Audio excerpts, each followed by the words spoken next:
Welcome to the Cardboard Herald podcast. I am Eric, joined this week by friend of the channel, Scott, aka Boardgamingbud, who you can find on Instagram. Hello, Scott. How are you doing today? Hey, Eric. I'm doing pretty well. Thanks for having me. I'm pretty excited to yap here with you today. Yes, Scott is joining us because he and I both went to Gen Con together. Jack didn't, so he is not a subject matter expert, and we're bringing you just the experts on Gen Con.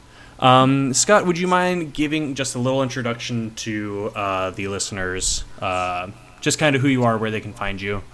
For sure. Yeah. So my name's Scott, or you can call me Boardgamingbud. Typically, the most active space you can find me in is Instagram, where I post pictures and yap about games I'm playing and enjoying. And you'll find quite a few stories about my dogs as well, because I am one of those incessant people who says, I love my dogs, so you should also love my dogs. Okay, they're adorable, though. You have adorable dogs. They're real cute, and they're being relatively good right now. We'll see if that holds up. If there's ever just like a weird cut in this podcast, we'll just blame it on the dogs. Yeah, you can always blame it on the dogs. But yeah, that's the main place you can find me. Great. So normally we start off the podcast with what we've been playing this week, but that's going to kind of be just our whole podcast, I'm guessing, is what we've been playing this week, because we both were at Gen Con, and that obviously we got a lot of games played there. So instead, I'm going to do a quick detour from our normal route and say, we're about halfway through the year. We don't want to make like a definitive list right now, but at least like pre-Gen Con, what have been your favorite games of 2025 so far? So do you mean released in 2025 or like new to me? I think we can do both. Okay. Yeah, we probably can. Yeah, there's no rules. So a game that I really fell in love with this year before Gen Con was Moon Colony Bloodbath by Rio Grande Games, or Donald X of Dominion fame. Yeah. I got to first play it at a retreat I went to called Adam, and I absolutely got enamored quickly, and I still teach it because it's just so snappy and a real good time. Yeah, I feel like I saw that. I still have not gotten a chance to play it. What's the general gist? Is it?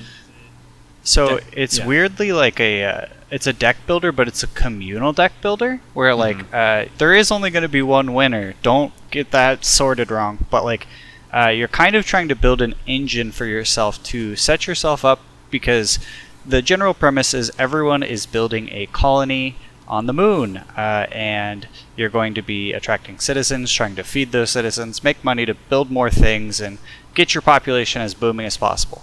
Why do you care about how booming your population is, you might ask? Well, things are gonna start going wrong on this moon colony, hence the bloodbath portion. Yeah, robots are gonna, accidentally kill a couple people in an accident. Some people might starve to death.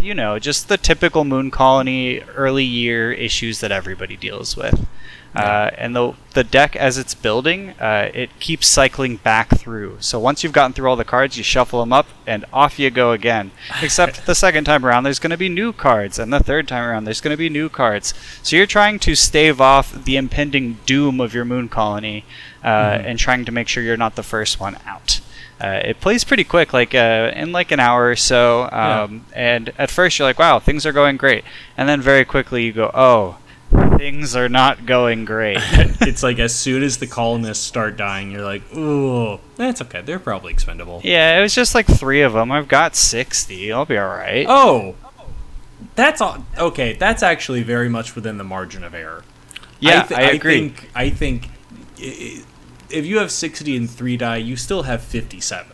And then you're losing. Good. You're losing over 30 a turn, and you go, ooh, we're really starting to shut them here. Yeah, yeah. I can see why that would be probably significant. Yeah, believe it or not, you can make it to the end of this game. It's possible to win without somebody going out and dying.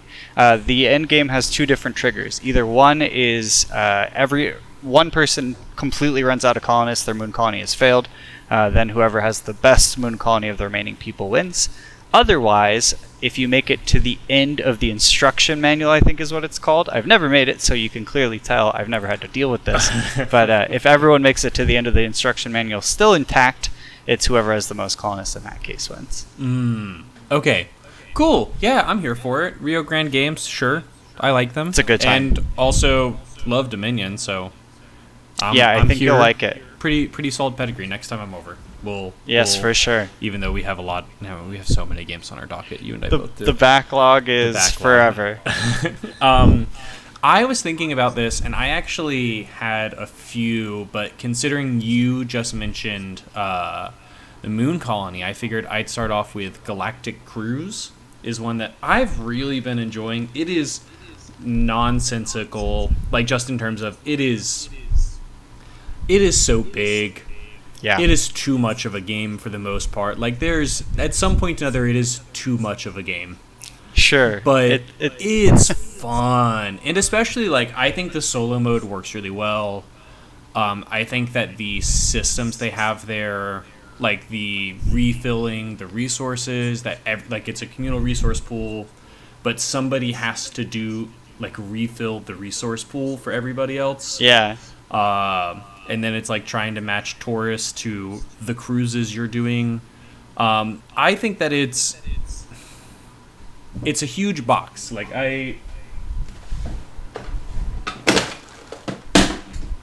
this is the box. It is very big, and it's heavy. Yep. But they do pack quite a lot of game into that box. Even in I sometimes like huge games. Occasionally, I'm known for liking huge games. I think it's got a lot of production value for what it is, and it is very much a love letter to Vital Lacerda, I think. Yes, yeah. I even have the ridiculous neoprene mat, and it's like you could wear it as a blanket. And there's like the expansions. Like the game, if you want to, can be super deluxeified.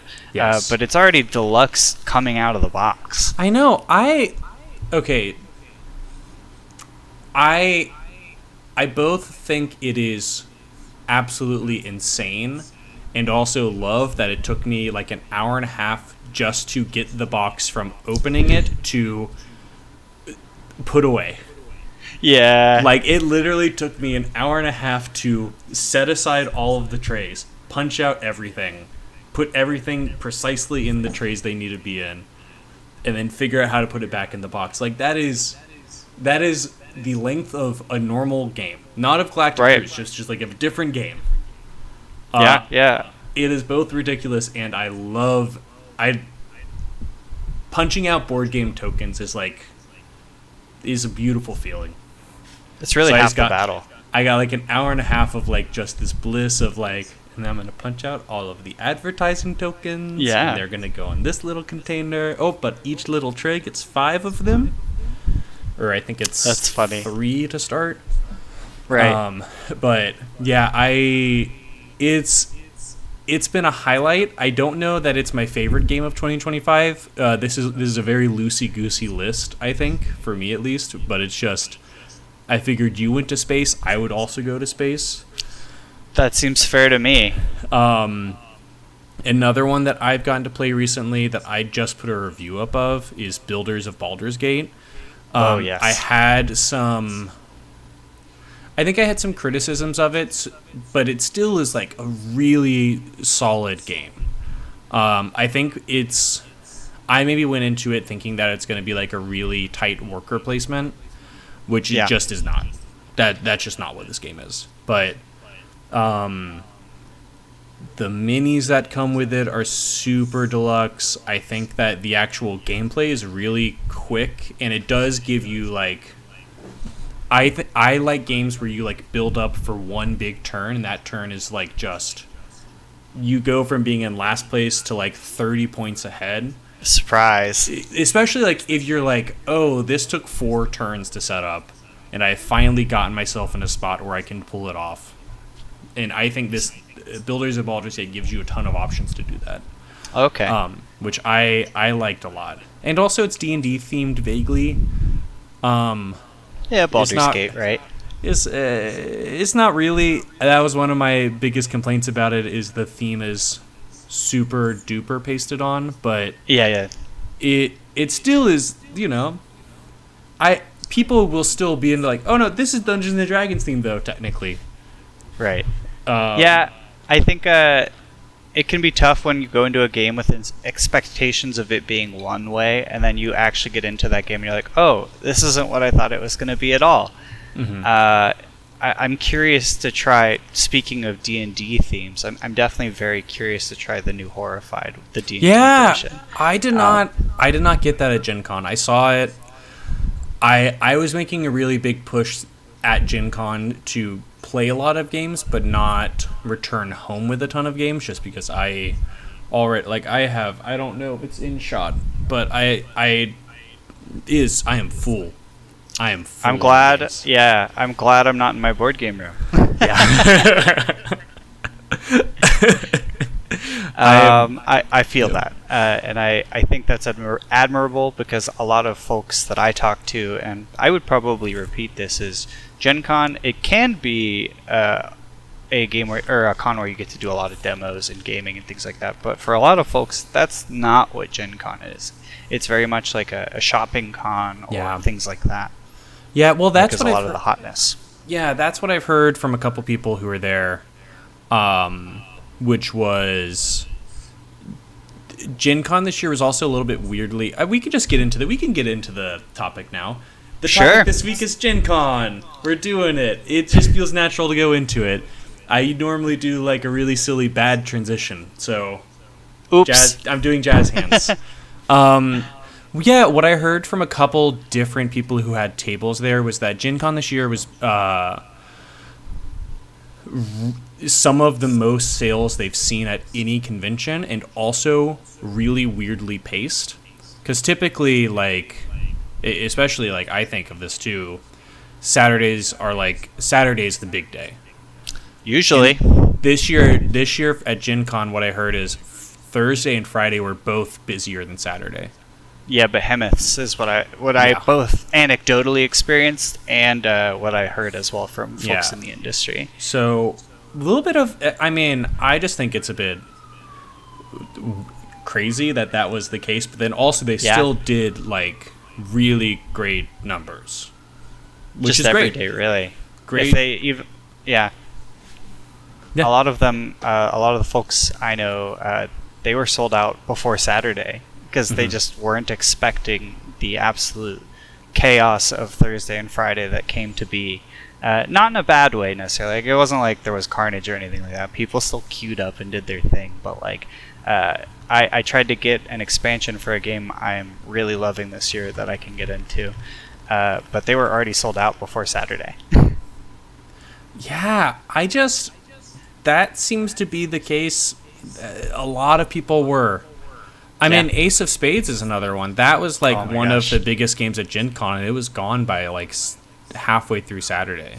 Like early Saturday, it sold out of all copies. That game was hot. Same with Compile. Like Compile Main 2, the new one that just came out, they were sold out of it before Saturday started, it felt like. I don't know if that's actually... I think that's mostly true.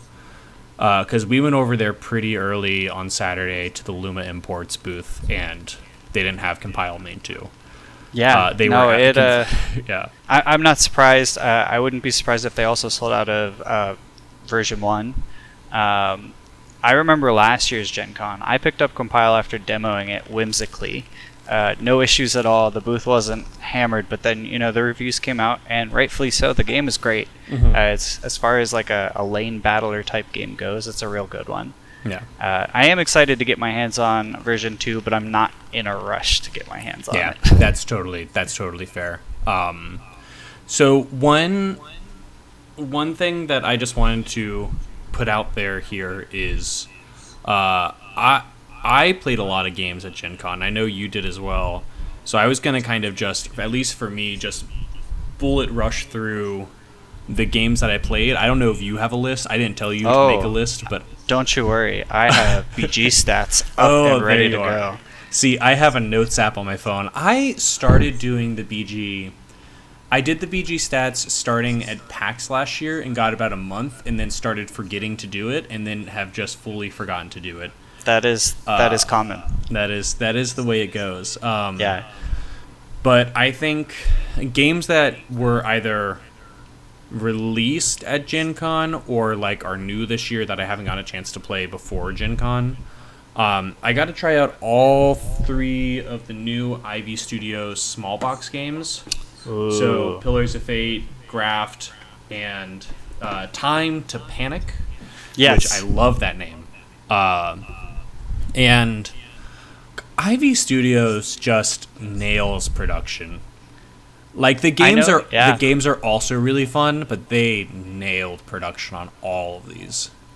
Yeah, I did pick those up. I haven't actually gotten a chance to play them yet, so it's very exciting to hear that the production value, at the very least, is very good. Yeah. I know Ivy Studios, like their big thing is, especially for their like big brother lines of those games, like Graft has Tend, you know, like there's Moonrakers has Moonrollers.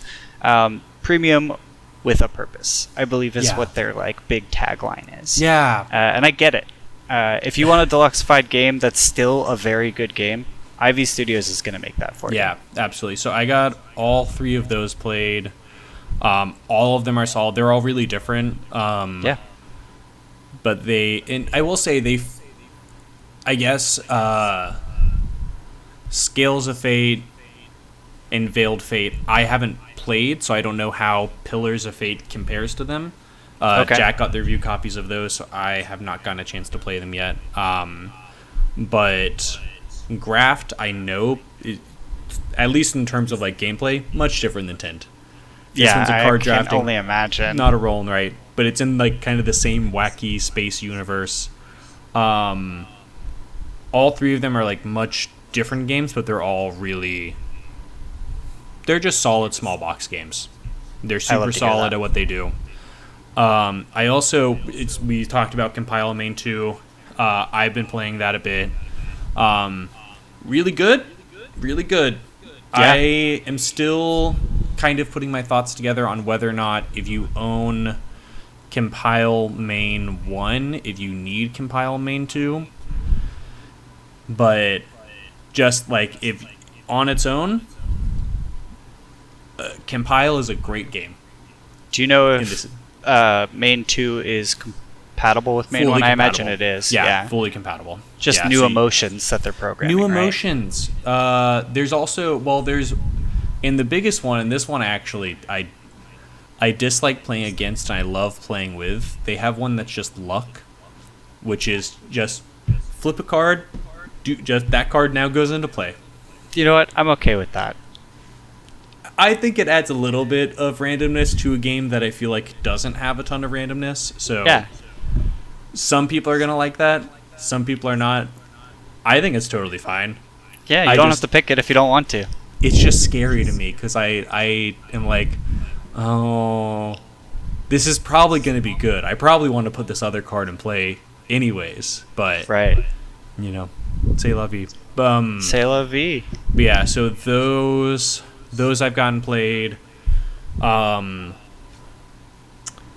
Let's see, Tricky Kids, which this is spoiler for our podcast in a couple weeks. I'm going to have Danielle, who you are friends with, and Steven on in a couple weeks. Oh, I'm so excited. On this podcast. So that'll be a fun little check-in for everybody. Tricky Kids is a cool trick-taking game where you're basically just dealt a hand of cards that's just the suits. Right. And then you write in the numbers, and they have to add up to 21, which I feel like gives you so much strategy in a really silly way. Yep. Lots of agency there, right? Lots of agency, and a lot of times where you can make really boneheaded plays. Yeah, and that's what we're here for. I love games that just let things blow up in your face. Yep. It's very fun. It's the best.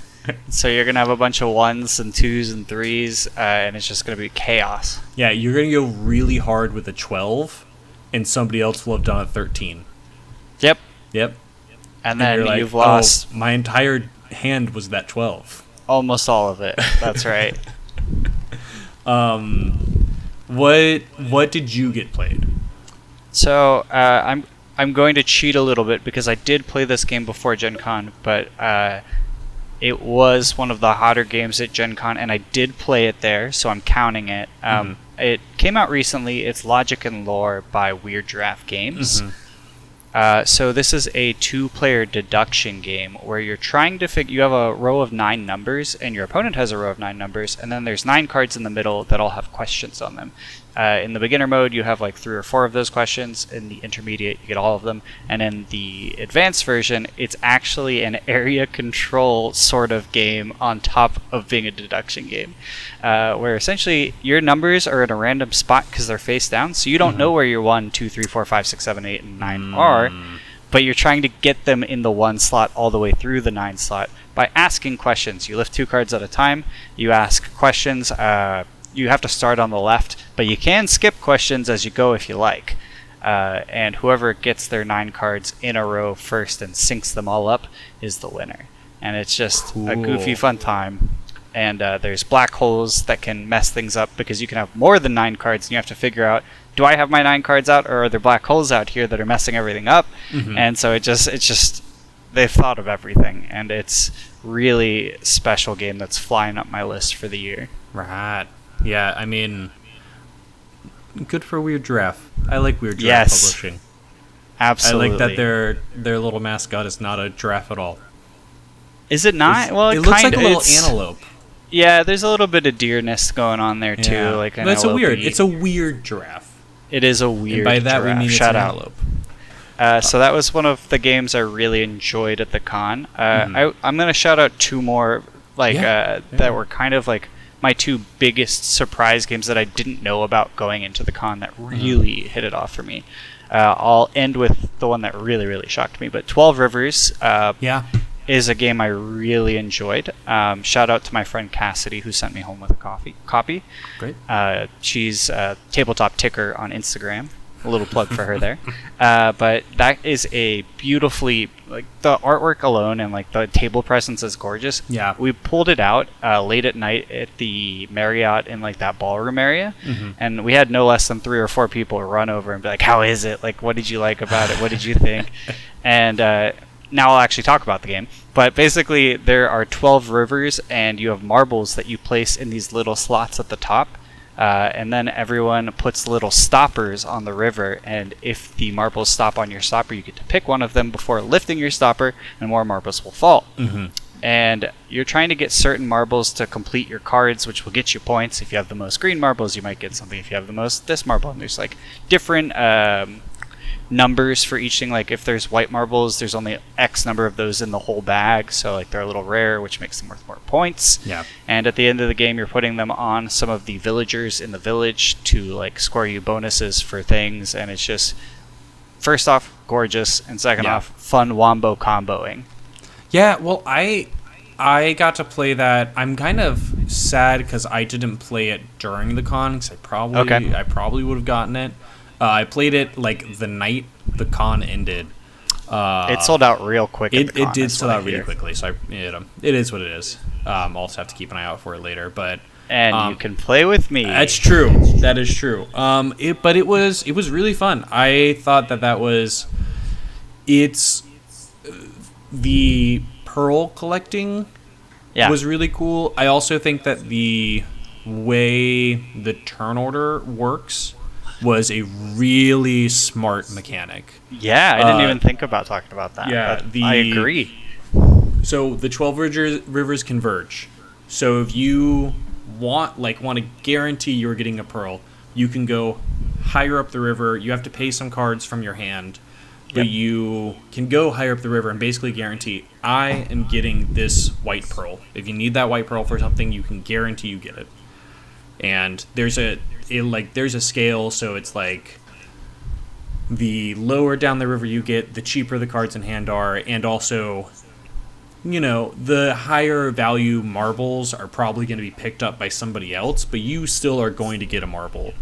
And then after all the things have been collected, or everybody's taking their turn. You release the little lever that stops the marbles from running down, and you go to collect your marbles. You grab your little thing that you slide in to stop the marble, and that's the turn tracker. So you put that at the bottom of the turn track, and you go whoever reserved the highest, or like whoever paid the most and went the highest up the mountain, now is going to go last next turn. Yeah.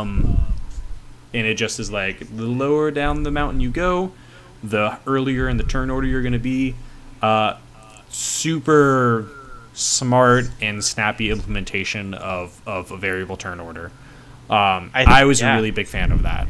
I 100% agree. I think there's quite a bit of strategy for a game that I think almost anybody could just play. Yeah, it is pretty rules light. I will say it is absolutely pretty rules light. I think there's quite a bit of higher end strategy that you can do if you're a gamer's gamer. You know what I mean? Yeah, if you're counting cards, and by cards I mean pearls.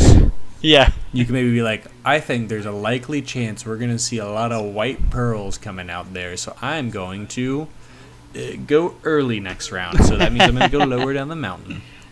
I pretended to lift my glasses, which I have, but I'm not wearing. I also have. I don't like wearing them. This is a behind the scenes for the listeners. Well, just the viewers. The listeners never see my face. The viewers do. It catches this. I have like a little light over here. Yeah, see, it catches them. Yeah. The There's reflections. For the audio are people, not good. There's some serious glare going. But yeah, I'm glad you mentioned 12 Rivers, because we're going to get into that one later, I'm pretty sure. Sure. But that was absolutely one that I had nowhere on my radar, and it was everywhere at the con.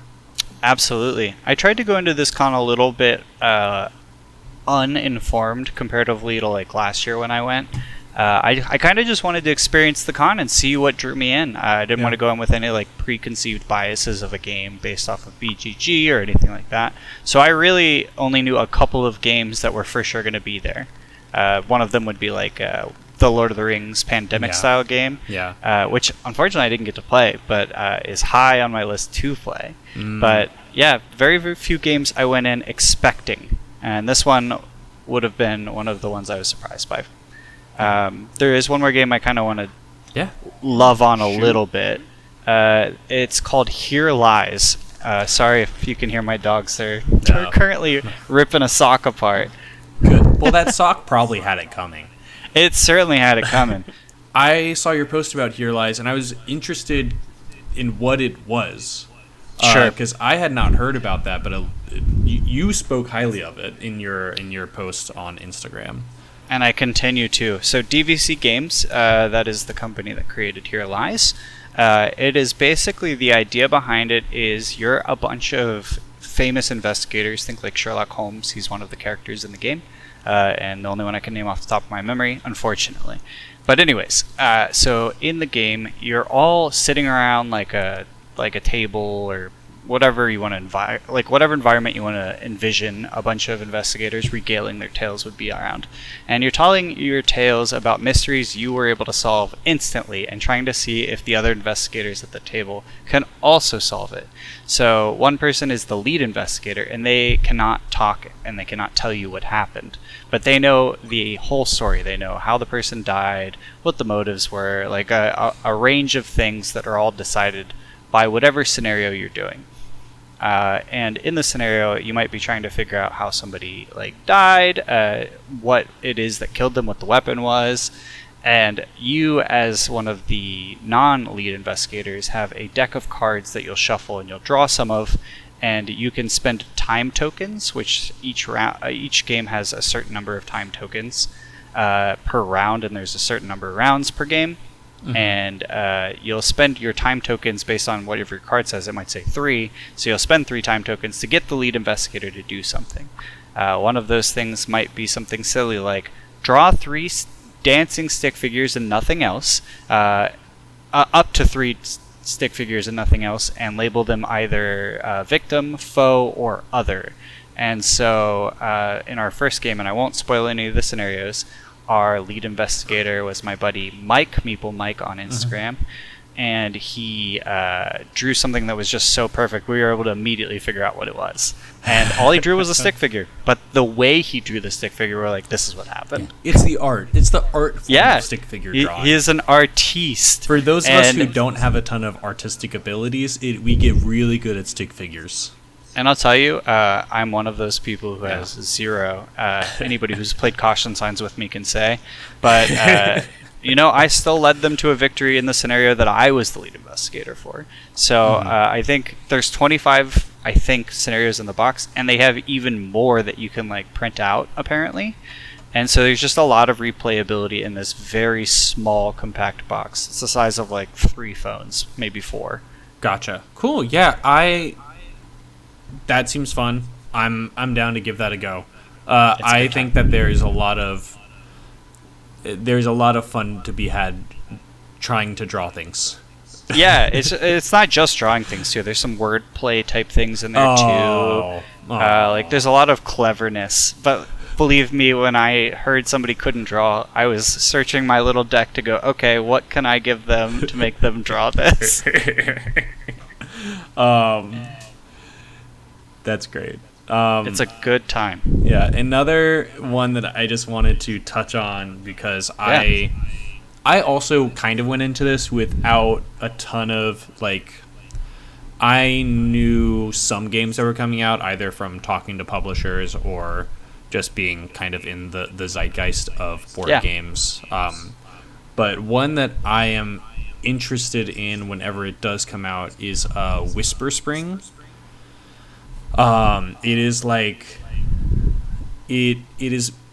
seems like it's trying to be a cross between a role-playing game and a board game.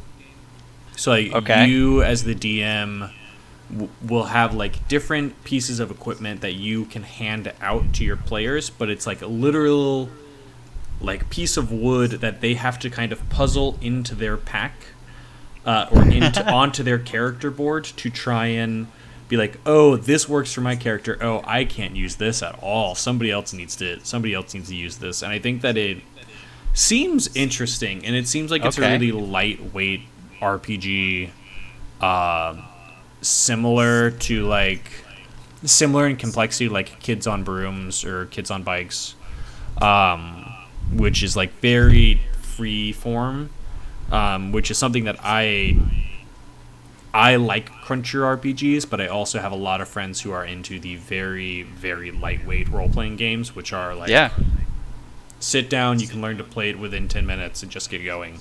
And it seems no session 0. Yeah. It seems like this would be one that would fit in that category, that I got to try out and was a fan of. And I had it nowhere on my radar.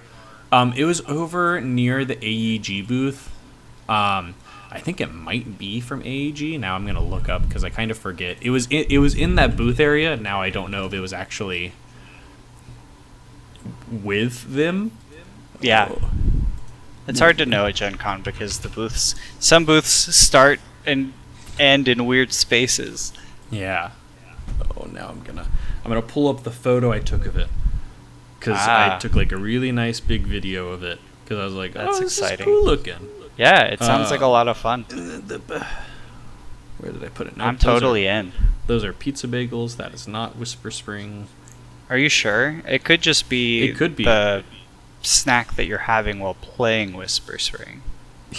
And you're right. It could be. No, I think those are from somewhere else. Oh, that's a dangerous snack, though. That's not a good board game snack. Well, don't know where that photo got to. Oh, here it is. That would be why I can't find it. It's called Whisper Stone, not Whisper Spring, and it's from Flat Out Games. Okay. Now you got me looking it up so I can see what it looks like. All right. But, well, it's not out, but it's not. Is it Whispers of the Stone? The photo I have just says Whisper Stone. It's not. Yeah, I wasn't able to easily find it. Moving on. With all the games we played, I feel like a lot of conversations coming out of these big board game conventions is who won. What publisher or game came out swinging and landed the biggest impact on the audience. And my takeaway is kind of that there wasn't there wasn't one this year. Like, there were a ton of games that I think made themselves known, but and we'll talk about which ones I think were the closest to like winning. But my personal take, at least at this Gen Con, was I didn't see a game that was like, oh, this game was the one. Hey everyone, quick editor's note here. In this next section, Scott and I discuss Ace of Spades, a Gen Con release from Devir that we both played the demo of. Since we recorded the podcast, there have been a couple threads that I think it's important that you're aware of. The first is from Jeremy Howard of Man vs. Meeple, showing 2 cards that were not at the demo table, both of which are unambiguously racist. The second thread is Devir's statement on the issue, including what they're going to do to fix the issue right now, and what they're going to do going forward to ensure that this can't happen again. Since Scott and I didn't discuss the game too in depth, and since Devir's statement does seem to be sincere and comprehensive in terms of what they're going to be doing, I'm going to be leaving our discussions of the game in this podcast, but I thought, given how awful the cards are that made it into the game, our audience should just know that these threads exist and have the chance to peruse them. Yeah, I can't think of one game that did that. I can think of a bunch of publishers who did fantastic and had a lot of hit games, but I wouldn't say there was a game that just absolutely took over. I would agree with you there. Yeah. At least not that I heard of. Yeah, I think for me, the games that I think of as coming the closest was Ace of Spades by Devir, just because that one had, I feel like that one, despite them not like advertising it, like they were advertising a different game. Devir was advertising Red Carpet, which I actually didn't hear much of anything about, which is a little unfortunate. But Ace of Spades was another game that they launched here, and everybody I talked to that played it was like, this game rocks, and it sold out really quickly. Yeah. I played it. I got to demo it, and did you like it? I liked it. I think for me, it's not the same as Balatro, but it's a similar kind of. You're playing a poker hand and trying to get the most points out of it. The points are bullets that you're trying to kill demons with in like a demon version of Wild Wild West. But it's also solo or 2-player. It doesn't go past that, to my knowledge. But I got to play it. It was really fun. But that was one that I saw as, that one had, I think, a really big presence despite Devir not really going all in on advertising that versus Red Carpet. Yeah, I would agree with you. And then Vantage was another one that I just saw a ton of people with. I mean, I know that one is like Stonemeyer's really big release this year, and Stonemaier typically does pretty well at these big conventions. Doesn't matter, convention or not, they're killing it. Yeah. They're doing great. And then the last one that I think had, like, you could argue won the con, even though it isn't even out yet. I feel like it won the convention in terms of it, I feel like brought a lot of hype to itself, was the Game Makers. I haven't heard of that one. Oh, see, and that's why I'm glad that I have somebody else here, because I feel like this convention was really one that, because there wasn't one really big release, there's going to be different things that people are going to call as like, this is the one that jumped out to me. No, Game Makers, it's Bazir's game. They're kickstarting at like the end of next month, I think, something like that. They had the giant forklift with the panda in it. I didn't even see that. You didn't see the giant forklift with the panda in it? No, I think I would remember if I did. Like, I'll tell you what stood out to me at the con, not game-wise, but like as far as like extras, would be Luma's the cookie TCG cookie run or whatever. Oh, it's called. Yeah. They had that giant cookie head that stood out to me. But I can't believe I missed a panda on a forklift. Also, what Hachette decided to do also stood out to me. Yeah. I completely forgot to mention it because we'll loop back to tag team, but tag team is if you didn't, I was gonna. Yeah, we'll get back to it. But the Game Makers you probably saw the advertising for it because I feel like half of the booths had this. The Game Makers is a game where you are making a board game, and they use all of there's a ton of modern board games that are in it. So here's Root. I got in touch with, or Jay got in touch with me, Jay Bordano, who is the media guy for Devir. Okay. Got in touch with me about demoing it at Gen Con, and he emailed me right after I scheduled the meeting. It was like, really quickly, fill out this survey. And in the survey, it had a question that was like, what are your 5 favorite games? And I was like, this feels like a loaded question. But because of that, he set aside a copy of Root for me. So in the game, they have a ton of modern board games that you are building. Yeah. And it's simultaneous resource gathering, and then all of the actions just happen whenever you want. Whenever you have the resources to do an action, you don't have to wait for your turn. They have a little rondelle system in the middle where you have forklifts, which are your meeples. Sure. And you can either place them really far ahead to get a higher value resource, or place them just one little pie wedge ahead to get a smaller value resource, but then you get to go again. Okay, so a little fromage. Yeah, and as soon as everybody's forklift is out of whatever the active wedge is, it moves. And now everybody who is in the new active wedge gets to move their things. Okay. And so you're getting resources simultaneously where you're everybody moves their forklift at once, everybody draws cards at once, depending on when you actually move your forklift. And then all of the actions take place at once, where you're just, you just can do them whenever you want. If you have the resources to do an action, you can do it. Sounds a little chaotic, but fun. I think it is a bit chaotic. I want to play it again now that I'm not... Well, and also there is nobody demoing it for the most part.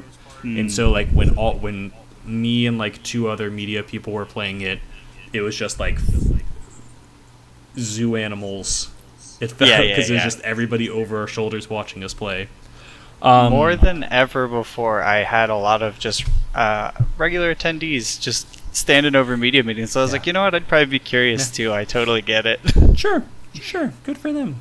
But one thing that I think was really cool about this that I did want to touch on is everything in this game, all of the resources, are either things you actually use in the game, or they're things you need to build games. So there are dice that you can use to either as soon as you get them, roll them and bump up your marketing for your games, which will get you in-game points, or you, as soon as you get the resource, have to say, okay, I'm setting this aside.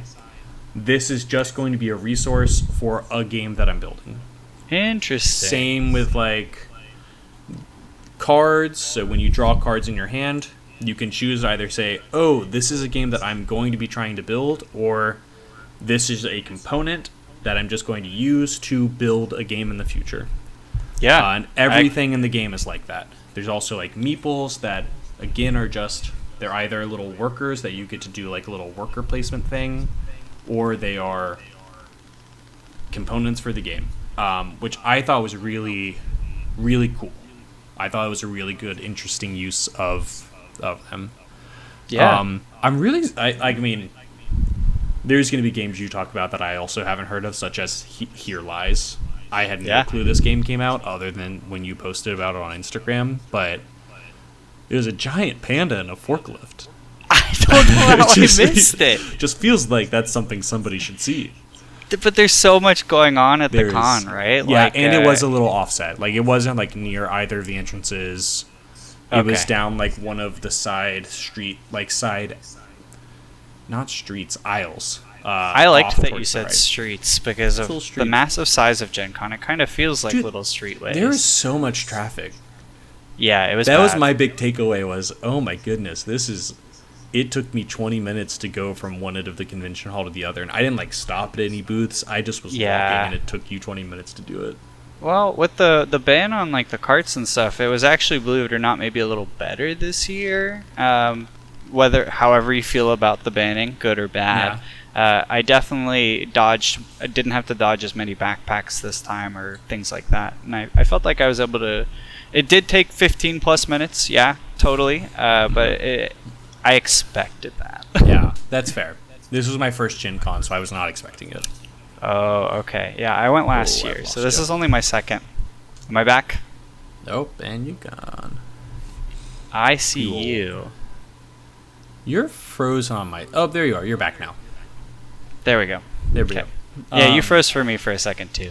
Yeah, is what it is. And we're back. And we're back. Blame it on the dogs. Yeah, it's definitely their fault. I don't even know where they are right now. They're probably sleeping behind me. They're hacking the internet. Yeah, they turned it off and on again. But we both want to talk about tag teams, so I will let you talk about it because I just talked about Game Makers for a while. Sure. So I'll pass that over to you. I only have a little bit of knowledge because I only played it once, and I played it in the airport on the way home.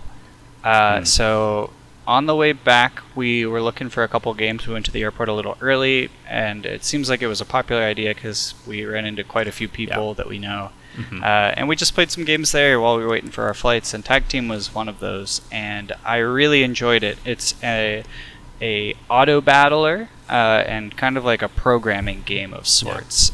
So you have two heroes, and you can either get those randomly or you can pick them. I ended up having quite the synergy for my two heroes. It was a cleric and like a druid that turns into a bear.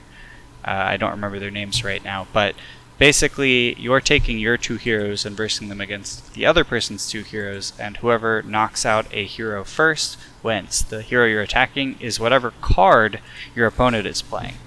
Mm-hmm. So you're programming your deck by, at the beginning, it's just the two cards for your heroes, whatever they are. Mine were not so great for a beginning, but they build up to make me really strong. It's basically like, gain this resource, and my druid guy is trying to transform to a bear, and if he gets enough build up, he will transform. So my early game was keep this guy alive until he transforms, and then hit hard. And I'm surprised you think of him as a druid. He's so barbarian coded. Yeah, I guess it was the transformation into a bear that gave it to me. But you're right; it is more like the barbarian that can do like the you're totally right. Yeah. I'm just imagining Halseed or what's his name from Halsin. Yeah, from Baldur's Gate. Yeah. I loved this game. I'm a very big fan. It's so smart. I think that's my big takeaway from it. It is a really elegant. I feel like is a term that's thrown around a lot, but I just think it's really smart. It is not rules heavy. It's snappy, and the turns happen so quick. Because really, like the turns, your turn is drawing a card, choosing where in your deck you want to put it. You can never shuffle it, so just the order you put it, that's where it is now. It's done. It's there. The only way you can change it is by adding a different card to adjust it up or down one spot. Right.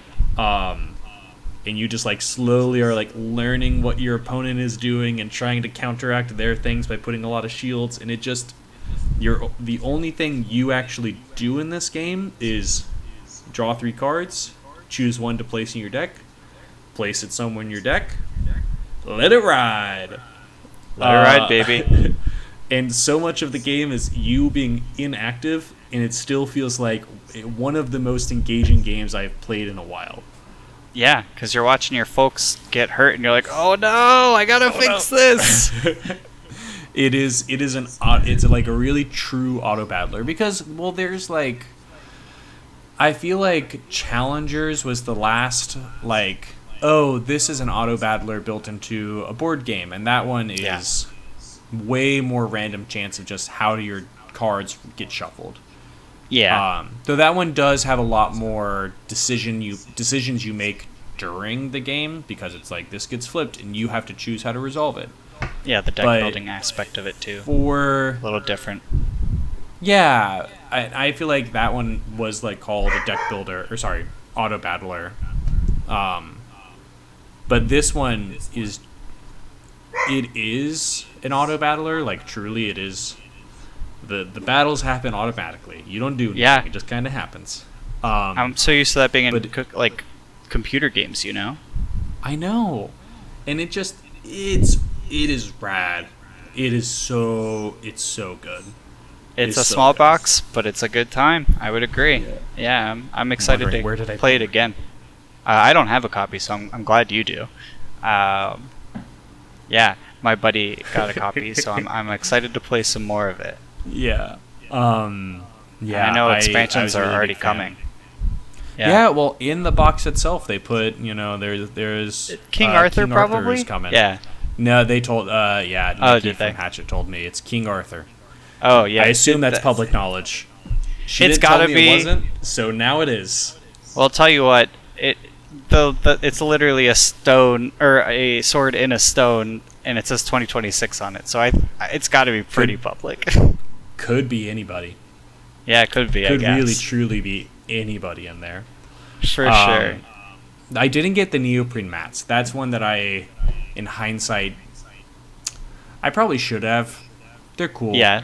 They're good to have. Do they have good spots for the heroes and stuff like that, or is it just look cool? Yeah.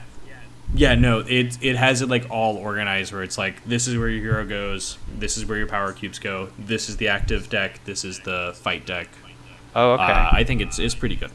Yeah, that's nice. I had friends who got it, and I was like, oh, I should maybe get it. And then by the time I was thinking about getting it, it was gone. Yeah. That's the way how it goes. That's life. That'd be Gen Con. That'd be Gen Con. The Hachette booth was out their little, because they had like that. They had an interesting setup, like you kind of enclosed, right? Yeah. It was lines out the entire con. Every time I walked by a Hachette, it was like that. So yeah. they were definitely Until Sunday, they were busy. Yeah, which is great for them. I mean, they still had. I will say they were the publisher that still had stock of everything on Sunday. Did they? They still had Tag Team. They still had Gwent, which was their other big release. I know that was hot too. I haven't played yet, but that's that already has such a huge following. Like, good for them. Get your money. I played quite a bit of it on Witcher 3, but I never played the I know there was an online version of it too, right? So Yeah. I never got to play that. Yeah, there's I haven't gotten to play. There's the app of it, which I downloaded after Gen Con, where I was like, oh, I should learn how to play this game now that I own it. Yeah. I think it plays the same. I still need to actually look at the rulebook to see. But I'm sure they've balanced it. Yeah. And they had that's the other thing that just to chat. They had lines out the door, but they still had stock at the last day, so that was good. What else did you? What other games stuck out to you as winning Gen Con? I didn't get to play it, but I saw their stock on Sunday, and I'll tell you, Nature did really well. Nature did so good. Yeah, with all the different modules they have. It's an interesting system because, like, with just the base game, right? Like, it's pretty simple. It's very lightweight, and like you can kind of play with anybody in the family, but you can kind of plug and play those additional modules at your leisure to really up the complication or like add the like different factors that you have to worry about. Yeah, I know that was a big design choice by Dominic. Yeah, I didn't get to play it either, but Jack wasn't the biggest fan of it, but I know that he'd only played with like the base version of the game, so I don't know if his opinion has changed with adding any of the modules. Sure. I'm just not sure, but I do know that was a big game at Gen Con this year. It did really well. For how many copies they brought, they did not leave with a ton. They did not leave with a ton. No, and I know that's probably going to be like... That one I think is going to be a mainstay for a bit. Just my vibe off of hearing about it. It seems like it's going to be they have a lot of tools they can play with, like release expansions and just keep it as like the big game each year, at least for everybody. Bunch of different modules that just change how it plays, and if they all continue to mostly play with each other, I don't see how that wouldn't be the case. Yeah. This game I didn't think won the con. Can I talk about this? But I wish it did, because I think it was better than it got credit for. Citizens of the Spark by Thunderwork Games. So it was it was like the big game they were releasing at Gen Con, but I think Fliptoons stole its thunder a little bit. Because you know what? Fliptoons is a great game. I am not trash on Fliptoons. It's a fun time. It's quick, it's snappy, it's easy to play. But Citizens of the Spark is a card game that they brought out that, first off, the art is gorgeous. The organizer inside of it is absolutely incredible. It's got like little labels for each class. Like, it just... Yeah. I'll definitely be yapping more about this one soon. But basically, you take, I think it's 10 different classes of the 30, so there's quite a few varieties. I think it might change depending on the player count. But like, there's like so many different varieties of different characters you can end up with. But you're trying to get as many victory points as possible, which is Spark. And each turn you're drafting a card, and it's got a following mechanism where other players can follow you. You're not drafting a card, actually. You draft a whole row. So you draft 3 cards. Yeah. And so you might end up getting cards you really want, but you might get a couple cards you don't really want because you really want those other cards. Yeah. And so it's trying to find ways to manage that and balance it back and forth. And I just thought it was a good time, and it played way quicker than the box looks like it would play. Because if you just looked at the box, you'd be like, this is complicated, I don't want to touch this. But once you actually get into it, it's like a 30 to 40 minute game, and it's pretty much all cards other than some gorgeous components. And it was a darn good time. Rad. Yeah, that's one that I fully missed this. I had because I agree where it's just like Fliptoons was like, that's the game that I thought of as like, oh, this was what Thunderworks brought to. Yeah, Citizens of the Spark was like their big game of the con, but Fliptoons was like already so popular, based on both being released on BGA, and I know it was really big at, I think, UKGE maybe as well. I'm not 100% sure on that, but I know that, you know, Fliptoons was maybe actually one of the games that won the con. It did very well. And now I have a second dog. Oh, you have a different...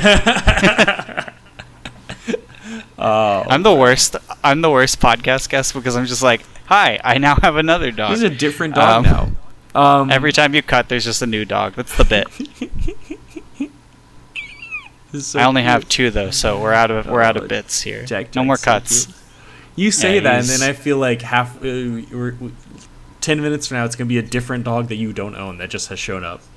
I'm cool with that. I know Ellie, my wife, really would like that, because we have Jack, and Dash. She's always been like, but where's Violet? Yeah. And my running joke is she's invisible, so... Yeah, that's true. That's fair. This is how the power works. Yeah, that is how the power works. Did you get a chance... I feel like this was the other like really big game at the con that I just didn't get to play. Did you get to play Lightning Train? No, but I heard quite a bit about it. I think that was the other one that, like, I heard a lot about that as well. I mean, it's Paul Dennen, who I love his design, so I think that I really like Clank. A lot. Yeah, I like Bag Builders. I like Clank. I really like Dune.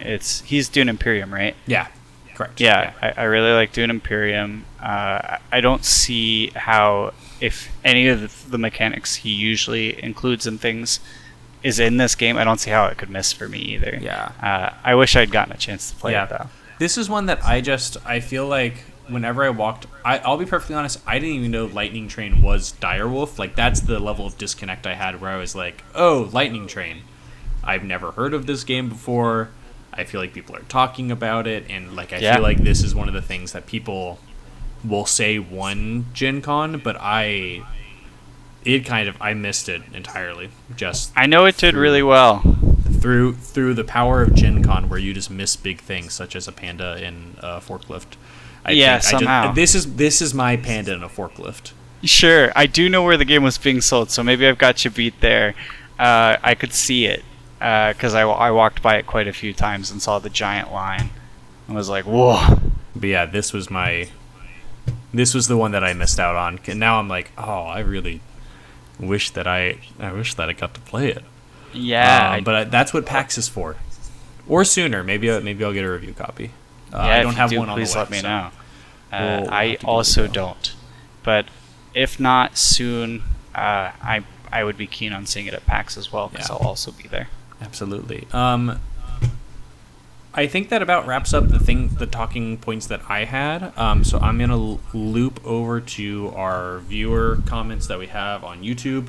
Most of them are just like, cool, that looks fun. One of them from Cheddarrific is super stoked for Tag Team. Not the type of game I usually play, but it looks so intriguing. Can't wait for my copy to arrive. We talked about it. It's great. You did good. Your copy will arrive, and I think you're probably going to have a lot of fun. Someone said, seems exciting, have fun. Thank you, Ultra Gamer 4884. And then the last one is from Give Pause Hobby, who was super excited to finally get a chance to play Harvest with the new expansion, because they have a couple new expansions on the way, which... yes. Spoiler alert, again, for a podcast next week, I'm getting Trey Chambers on, who is the designer of Harvest, who he's going to come in and talk about the new Fall Festival expansion and the Street Fair mini expansion. So any questions you have about that, please feel free to put it on there. But Trey Chambers will be on next week, though I'll make my post on that as well, so any other comments can come on there. That's so exciting. Yeah. He's cool. I met him he was there doing signing Harvest copies, and he seemed really cool. Yeah, but I love Harvest. I love it too. Well, I finally got my own copy. Like we've played together at your house, and I finally got my own copy because I was mooching off of Jack, because Jack has like the copy with like the nice things. Yeah. And then I was mooching off of you because you owned it. But now I was like, I should get it for myself. I borrowed it enough times from Jack. This will just be good for me to have on my own. Yeah. I have it now. Do you have the regular version or the deluxe? I didn't get the deluxe version. I don't think you need it. I really considered it. Fun. I really considered it. I did get the promo pack that has the meeple upgrades just for the newly introduced characters. Yeah. I didn't do the other meeple upgrade. That was another one where I was like, the wheelbarrows are already so good. I think they're well done. I agree. Yeah. I don't think you need it, but it is fun. Give Pause Hoppy also said, excited to hear your thoughts about Compile. Compile is great. We both have talked about how great it is. Yeah. Compile Main 2, I will have like a full review up at some point or another, kind of when I get to it. That's the kind of the issue with like these big conventions, and it's a great problem to have. But I get a lot of games that I need to do reviews on all at once. Yes. So it's a really high ebb of work that I am now going to need to do, and I do end up with the games because I am doing reviews for them. But it is just like, okay, I have a lot of games to play. I too have quite a few games to play, but it should keep me busy at least until PAX. Yeah, exactly. And then the last thing that Give Pause Hobby commented was, I have no idea what that micro macro box is, but you had me at micro macro. Where did I... Oh, yeah, I saw that they had some new stuff I wasn't familiar with at the con. Eric has a run off camera, and he's doing squats like a goblin. Goblin squats for Eric. Confusion and goblin squats. We've got, no, we still haven't found the game, but maybe we will. Alright, viewer, we're going to go through this together. Will he find micro macro crimes? Which one does he have? I don't know. I'm just as confused as you all are. Eric has frozen for me. I am now commentating blind. Oh, unfrozen. Still trying to find. Nope, we didn't find it. And it was up here the whole time. I was about to ask if I could see it right there. Oh, I can't see it. I lied. It is this box. That's a new edition. They did come out with 2 new editions. Oh, is that a puzzle? This is a jigsaw puzzle. That is the... let me go back to my camera. This is a jigsaw puzzle. It is the football match from Micro Macro Crime City, so the first one. Yes. They did come out with... They have 2 new versions. Yes. That I did not get. I got this because this seemed up my alley. It's a jigsaw puzzle that has like a whole new set of mysteries to solve. Huh. But it is just the football match from the first one. So I am interested to see. I'm interested to see what's in the box. I still have not opened it yet. Yeah. But I had a huge puzzle era during COVID. I think we all did. Not everybody, but a lot of people did. I was an Animal Crossing girly. I was a bit of an Animal Crossing girly, but I just didn't. I didn't keep up with it as much. My sister did. My sister went full send on it, but I played it for like the first month and a half it came out. Well, I found out I was living in Los Angeles at the time. Yeah. And they announced that there was going to be a lockdown the night that it came out. Right. And so I was just on my friend's couch in LA I wonder if I have to go home by midnight tonight because they just announced that there's a lockdown going on starting tomorrow. Yeah. I'm going to keep playing with my villagers. I'm going to ignore that that's happening right now. I'm just going to play with my villagers. Little did I know. And then I got into the stock trading in it. Oh, you became a crypto... Oh, in the game. In the game. Did you become a crypto bro? I did not become a crypto bro. I've derailed this podcast. No, no, I wouldn't trust myself with that kind of money. No, the stock trading in Animal Crossing where you the turnip exchange. Put in your things into a calculator and know when was the right time to purchase or sell. Heck yeah. That was turnip exchange for life. Yeah. I did that and got a good amount of bells and then didn't spend them on anything. Gave up because on there's it. Nothing to spend on it. Anyways. Regardless, I did get into jigsaw puzzles for a bit. So when I was talking to Nikki at Hatchet, she was like, maybe it's time to bring back that era of Eric. And I said, maybe it is.